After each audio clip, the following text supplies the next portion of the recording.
par l'esprit d'amour qui nous vient. Et souvent, ce que nous faisons, on ne l'écoute pas. On ne s'humilie pas devant un conseil que Monsieur l'esprit d'amour nous a donné. Il peut nous dire, regarde, tu as vu ta soeur, ton frère a besoin de ceci.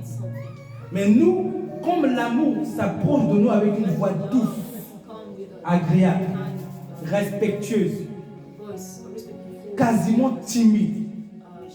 L'amour, quand il s'approche, c'est quasiment timide. C'est vraiment avec une douceur la plus simple.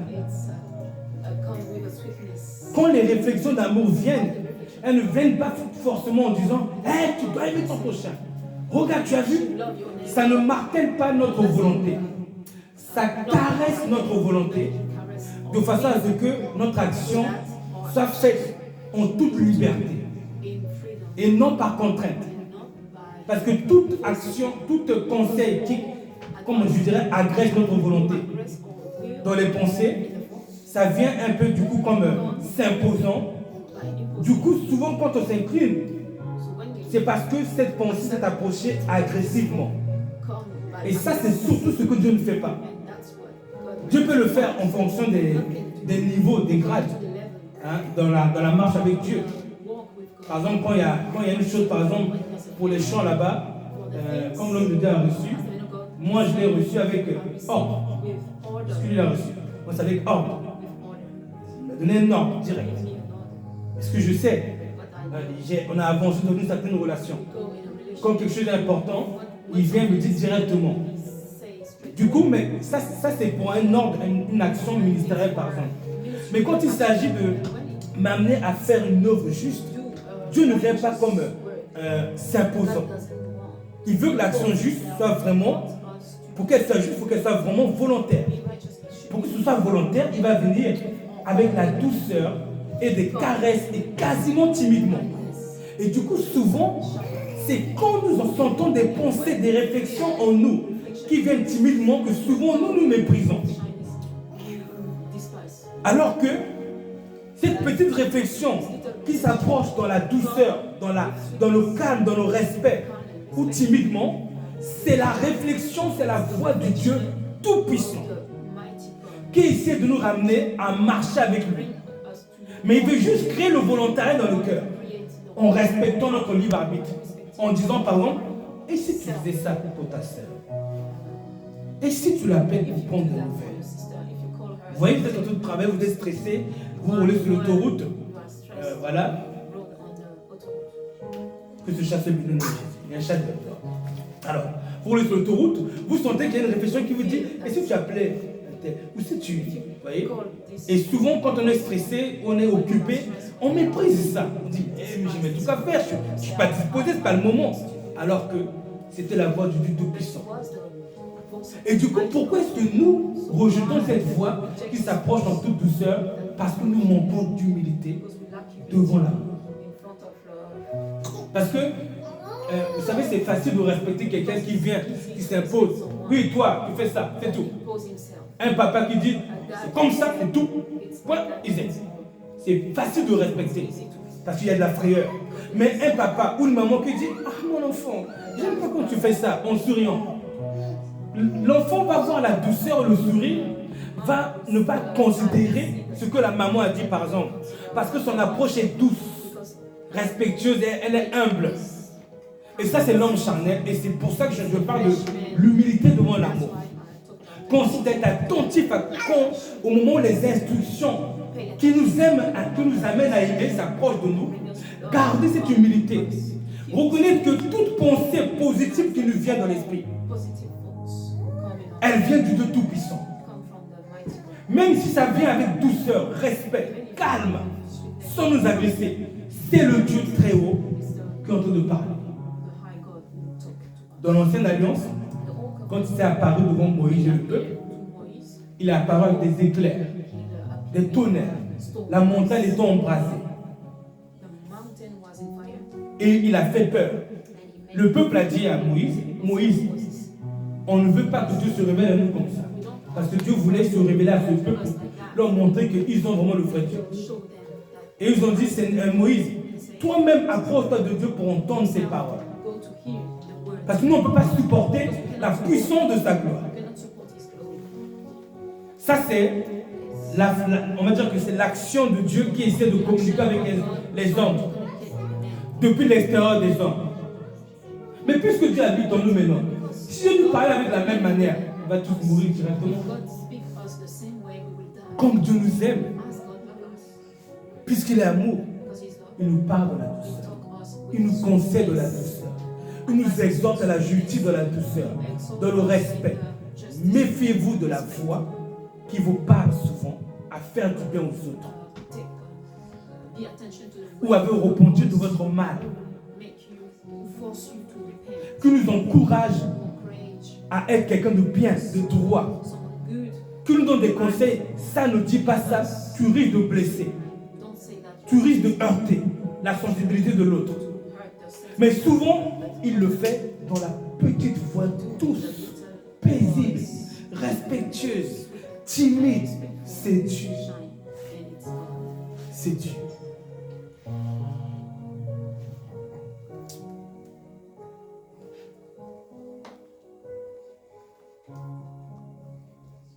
Je dirai la suite tout à l'heure. Mais soyons prudents de cette voix. L'humilité devant l'amour. L'humilité devant l'amour, bien dit. L'humilité devant l'amour. Si nous avons tous l'humilité devant l'amour, nos maisons seront des maisons de paix. Il n'y aura pas de violence. Rappelons-nous que nous sommes des citoyens du royaume de Dieu, du royaume d'amour. Et qu'en tant que citoyens, nous devons être capables d'entendre et de comprendre la voix de l'esprit d'amour et surtout de nous humilier devant sa voix. Vous vous rappelez le jour que l'homme de Dieu Fidélie, il a dit qu'il avait son voisin qui le persécutait.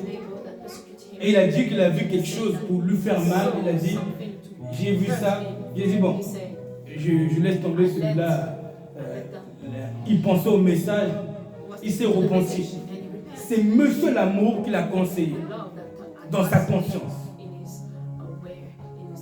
Et plus nous écouterons l'amour, plus nous allons développer notre communion avec Dieu. Plus Dieu va grandir en nous. L'humilité devant l'amour. Or, l'orgueil devant l'amour, c'est quoi?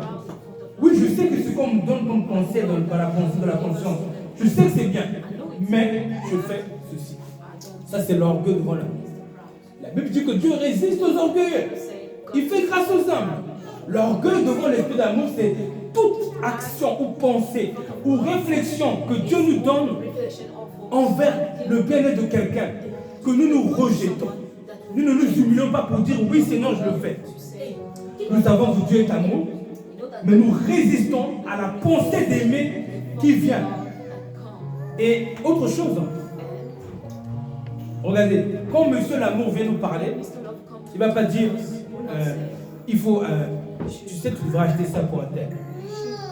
Il ne va pas revenir une minute après, tu sais, tu devrais acheter ça pour un tel. Tu sais, tu devrais acheter ça. Non. Là, c'est agressif. Il va vous le dire une fois. Et si vous ne prenez pas en considération à la seconde près, vous êtes parti faire autre chose, vous avez oublié, il va revenir dans 5 ou 10 minutes. Ou des fois, il vient à la fin de la journée pour vous rappeler ce que vous avez dit de faire. Si c'est quelque chose qu'on peut rattraper, humilions-nous, faisons-le. Quand Dieu nous dit la chose 2 fois, déjà, il faut déjà la prendre en considération déjà la première fois. Deuxième fois, c'est qu'on a déjà manqué le but qui était de nous humilier tout de suite devant la réflexion de l'amour. Je me répète encore. En fait, en rejetant cette pensée d'amour, c'est Dieu qu'on rejette. Sans le savoir. Sans le savoir. Je prends un exemple. Je prends un exemple banal. Ma maison, n'est-ce pas? Moi et madame. Un jour, nous sommes partis quelque part. Madame avait une certaine tenue qu'elle pense que j'aime bien. Le lendemain, on se réveille. Elle veut remettre la même tenue. Mais elle entend dans sa réflexion, je vous raconte ce qui s'est passé. Elle entend quelqu'un qui lui dit il préfère que tu mettes ça là. Elle entend ça. Moi, je n'ai pas entendu tout ce qu'elle a entendu. Mais surtout devant moi, elle me dit ceci je mets d'abord ça. L'autre là, je le mettrai plus tard quand je reviendrai tout à l'heure. Moi, je lui dis, mais moi, je t'ai rien dit. C'est pas moi qui t'ai dit de mettre cette autre tenue. C'est celui qui t'a dit de mettre cette tenue, c'est à lui que tu réponds. Moi, je t'ai rien dit. Elle n'avait pas analysé. Je lui ai dit, effectivement, je préfère l'autre là-bas. Mais toi, tu m'as dit, je mets d'abord ça pour aller acheter ça, et quand je reviens, je mets l'autre. Les excuses qu'elle a données, c'est à qui? C'est pas moi qui ai donné. C'est celui qui a parlé. Et je lui ai expliqué, ça c'est Dieu qui te parle. Il est venu te dire, il préfère ceci. Pourquoi tu considères ce que ton mari aime? C'est un conseil d'amour. L'humilité devant l'amour, c'est s'incliner de soi-même. Mais elle n'avait pas discerné que c'était Dieu qui s'adressait à elle. Moi, je l'ai vu parce que la tenue qu'elle a choisie juste après était exactement celle que j'aimais bien. Celle qu'elle allait mettre était exactement celle que je ne voulais pas qu'elle mette. Maintenant, donc, l'humilité devant l'amour, c'est écouter ce que Monsieur l'amour vous dit pour le bien-être de l'autre et le faire. Quand on diffère, on prend le risque d'oublier, je le ferai plus tard, et on a raté Dieu. Et sans se rendre compte, on ne sait pas que ça c'est s'élever devant l'esprit d'amour. Or Dieu résiste aux orgueils. Donc dans les petits détails là comme ça, Dieu nous parle. Soyons sensibles pour écouter la voix de l'esprit d'amour. Développons-nous une pensée d'analyse de nos propres pensées pour discerner lesquelles de nos pensées sont des pensées d'amour. Dieu se cache derrière toute pensée d'amour. Mais pour ça, il faut être sensible. Mais quand vous rejetez Monsieur l'amour, une fois, vous rejetez une deuxième fois, il ne viendra pas de sitôt. Il va s'éloigner parce qu'il n'est pas accueilli, il n'est pas honoré, il n'est pas considéré comme un roi. On ne s'humilie pas devant lui.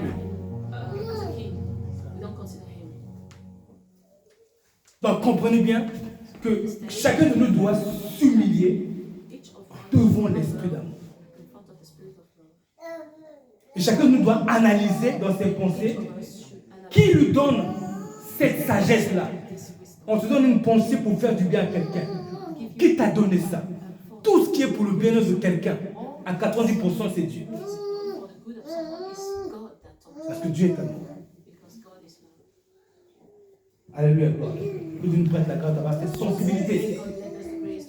Et nous ne nous rendons pas compte que nous sommes super orgueilleux. Parce que nous, quand on va voir qu'on est orgueilleux devant le mari, par exemple, on va dire, ah, j'ai été orgueilleux, Seigneur. Non, l'orgueil n'a pas commencé là. L'orgueil a commencé quand, dans la pensée, quelqu'un nous a dit, je ne devrais pas parler comme ça. Et c'est à lui qu'on est orgueilleux. Mais nous, on va voir quand on a dit, Marie, hey, toi, Marie, oh, toi, ceci, cela, oh, mon boss, ceci, cela. Là, on va voir qu'on est orgueilleux. Non, l'orgueil a commencé à vous. Que Dieu nous aide bénis. Alléluia, gloire à Dieu. Sache que si tu vois que Dieu m'a amené jusqu'ici, c'est parce que j'ai compris que cette petite voix, que c'est simple. C'est Dieu, c'est le grand Dieu. C'est le grand Dieu qui parle. À telle enseigne que vous voyez, je l'ai dit, hein, à telle enseigne qu'il y a des moments, c'est arrivé des jours où je n'étais pas content d'elle, n'est-ce pas? J'étais très fâché.